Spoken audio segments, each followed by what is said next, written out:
Workers cut an ordinary-sized car in half using cutting wheels.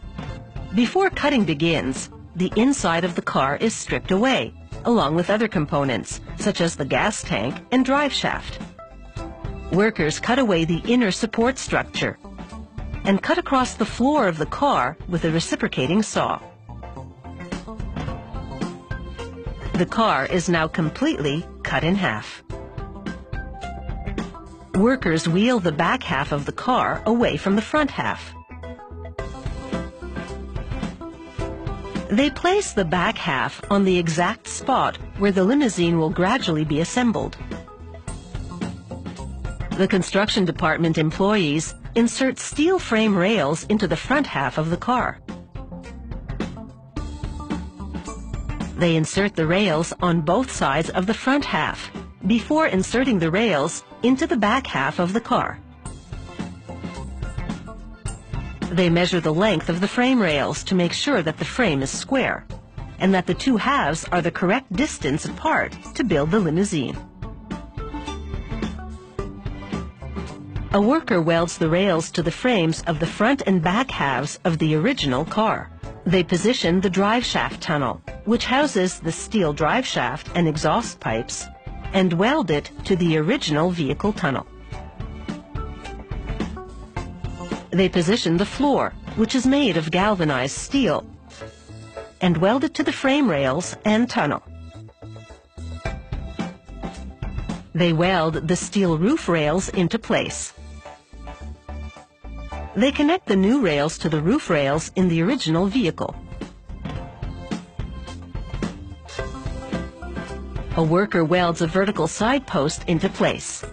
With a level, he checks that the post of hardened steel is perfectly vertical before welding the base of the post to the floor frame.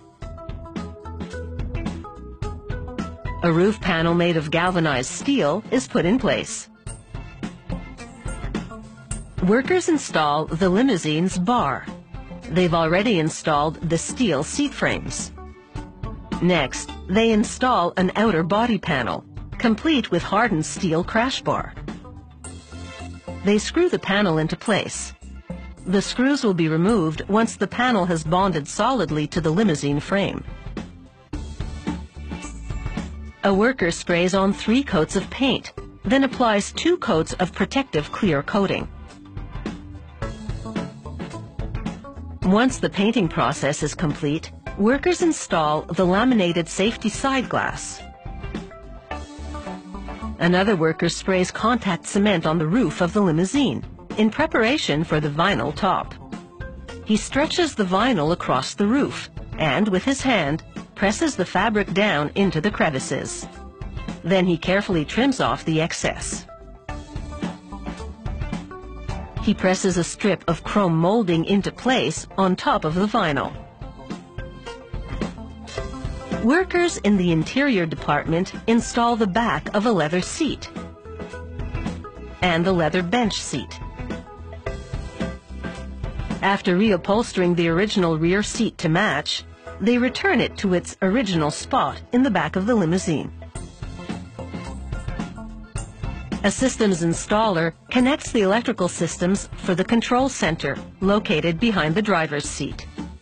A panel lists relays and fuses. The original center console is then reinstalled. A worker installs a video monitor in the limousine. Next, he rolls out the floor mats. The acrylic disco bar lighting system is tested. In just 21 days, the original car is transformed into a luxurious limousine. With test drives and quality control checks complete, enjoy a ride in the lap of luxury.